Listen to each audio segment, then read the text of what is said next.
28కి complete చేస్తారు అధ్యక్ష. అదేవిధంగా ముఖ్యంగా ఈరోజు దీనికి సంబంధించి ప్రాజెక్టులో మున్సిపాలిటీ మీద ఏదైనా భారం పడుతుందా, మున్సిపాలిటీ దేనికైనా చెల్లించాల్సింది. కేంద్ర ప్రభుత్వం అమృత్ 2లో ఇచ్చిన షేరు, అదేవిధంగా రాష్ట్ర ప్రభుత్వం ఎంత ఇస్తుంది అధ్యక్ష. అలాగే దీనికి మన తణుకు మున్సిపాలిటీ నుంచి ఏదైనా చెల్లించాల్సినటువంటి అవసరం ఉందా.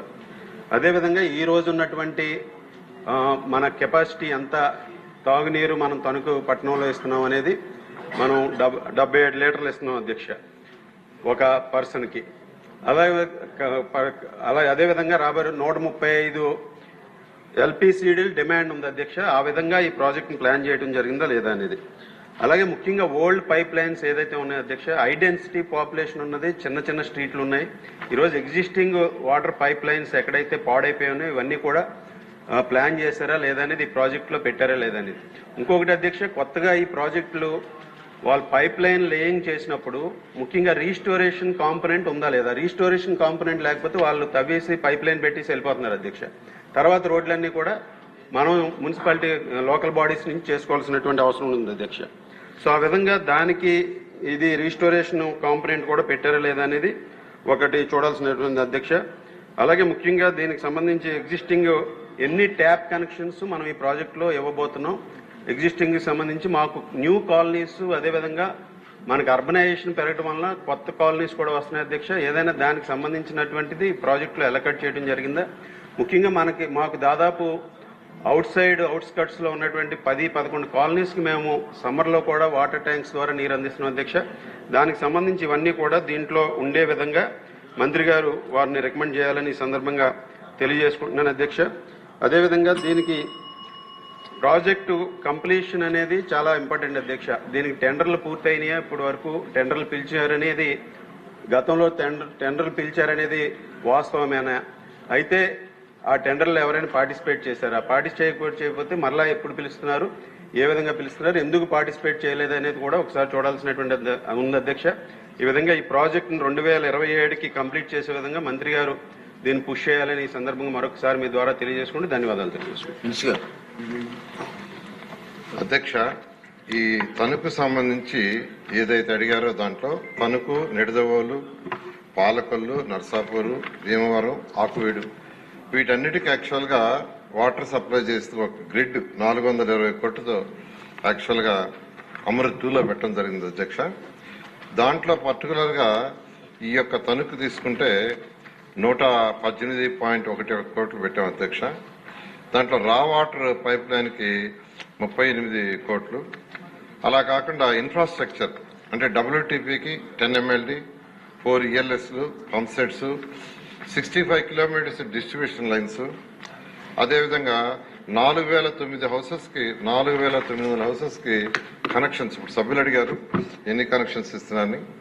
వాటికి 80.11 కోట్లు యాక్చువల్ గా పట్టుంది అధ్యక్ష. ఇది యాక్చువల్ గా ప్రీబిడ్ లో వాళ్ళు కొన్ని క్వశ్చన్స్ అడిగారు అధ్యక్ష. దాంతో మళ్ళీ దాన్ని క్యాబినెట్ తీసుకోవాల్సి వచ్చింది. రేపు 3వ తేదీ క్యాబినెట్ లో పెట్టి దాన్ని అప్రూవ్ చేసి వెంటనే టేకప్ చేసి 2027కి పూర్తయితే చేస్తాం అధ్యక్ష. అదేవిధంగా రోడ్స్ అవి రిజిస్ట్రేషన్ చేస్తారంటే ఖచ్చితంగా చేస్తాం అధ్యక్ష. జనరల్ గా ఈ వాటర్ ప్రాజెక్ట్స్ టేకప్ చేసినప్పుడు రాబోయే 30 years కి పాపులేషన్ ఎలా ఉంటుందో దాన్ని ఎస్టిమేషన్ చేసి తయారు చేస్తారు అధ్యక్ష. ఆ విధంగా చేయడం జరిగింది. ప్రస్తుతం 77 LPD ఇస్తున్నాం. జనరల్ స్టాండర్డ్ ఏంటంటే 135. ఈ ప్రాజెక్ట్ చేసేటప్పుడు అమృతులు అన్ని దగ్గర 135ని దృష్టిలో పెట్టుకుని చేయడం జరిగింది అధ్యక్ష. రేపు 3వ తేదీ కేబినెట్ లో అప్రూవ్ అయితే ఇమీడియట్ గా టెండర్లు పిలిచి 2027 పూర్తి చేస్తాం. నెక్స్ట్ క్వశ్చన్ అండి 889 అండి. మినిస్టర్ గారి రిక్వెస్ట్ మీద వాయిదా వేయడం జరిగింది. వారి మ్యారేజ్ లో జరిగింది కాబట్టి. నెక్స్ట్ క్వశ్చన్ 1070 ఎడ్యుకేషన్ మినిస్టర్ గారు. అధ్యక్ష, మొదటి ప్రశ్నకి సమాధానం వివరాలని ఎనెక్షర్ లో పొందుపరచడం జరిగింది. రెండో ప్రశ్నకి సమాధానం అవునండి.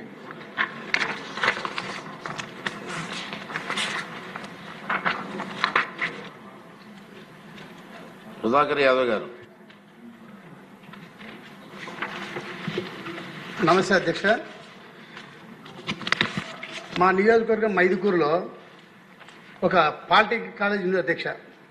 ఆ పాలిటెక్నిక్ కాలేజీ అప్రూవల్ అయింది, కానీ అక్కడ టీచింగ్ ఏమో 100% టీచింగ్ ఉన్నారు. అయితే అక్కడ కెపాసిటీ కూడా 540 మందికి కెపాసిటీ ఉంది.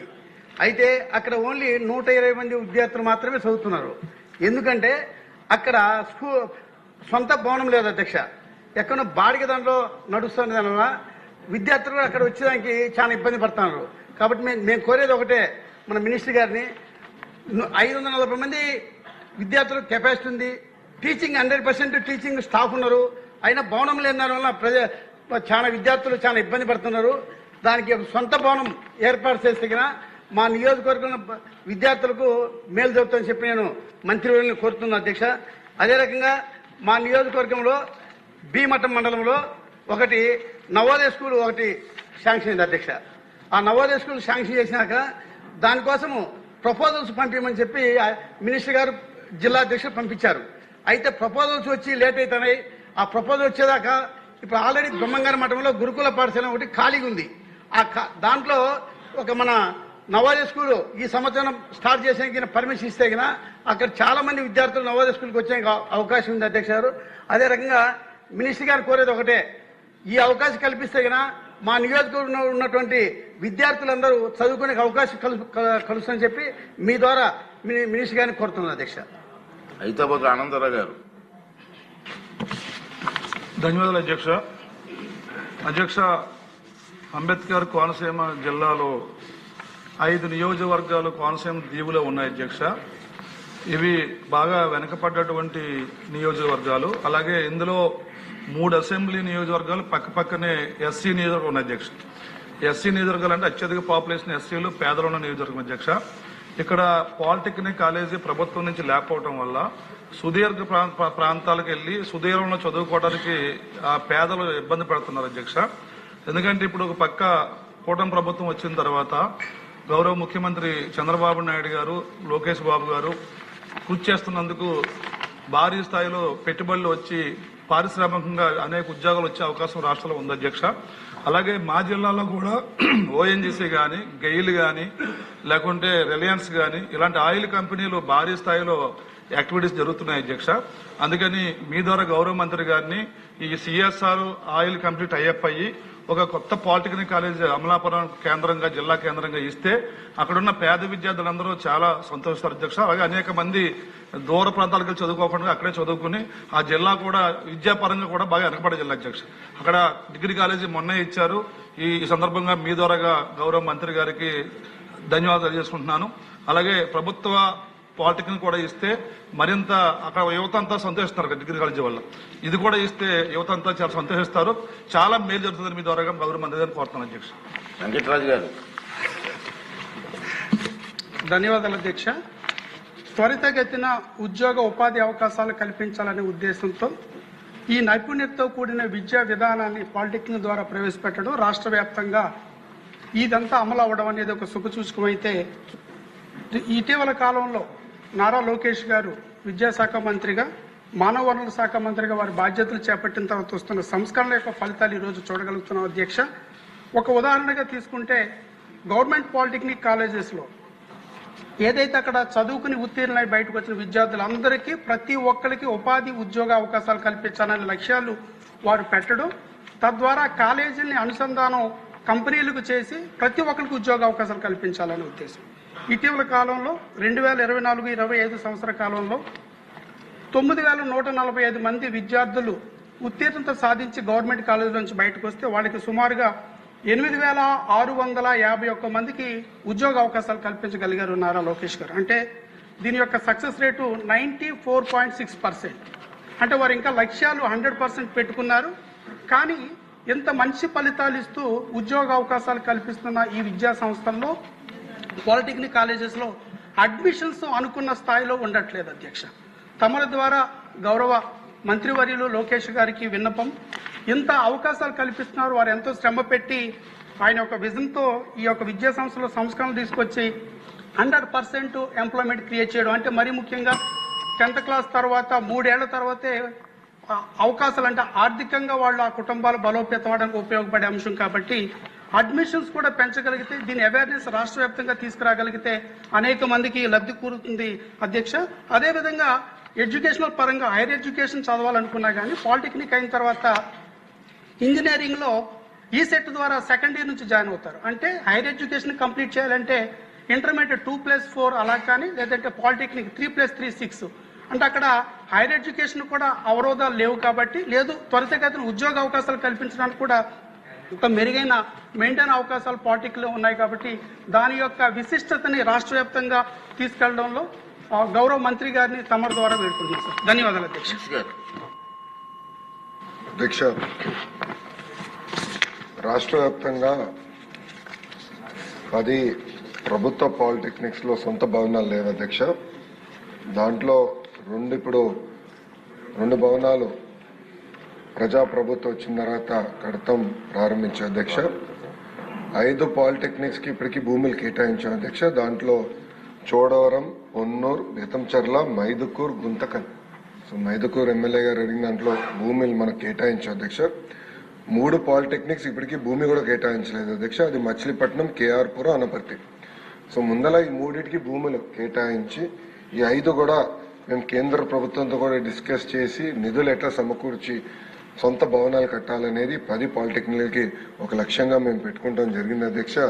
అది మేము పూర్తి చేస్తాం.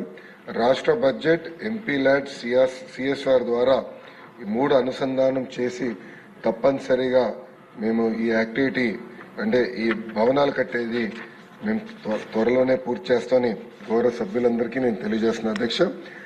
అధ్యక్ష, పుట్ట సుధాకర్ యాదవ్ గారు నవోదయ స్కూల్ గురించి మాట్లాడారు అధ్యక్ష. అదేంటంటే అధ్యక్ష, అది కేంద్ర ప్రభుత్వం ఇచ్చే పాఠశాల.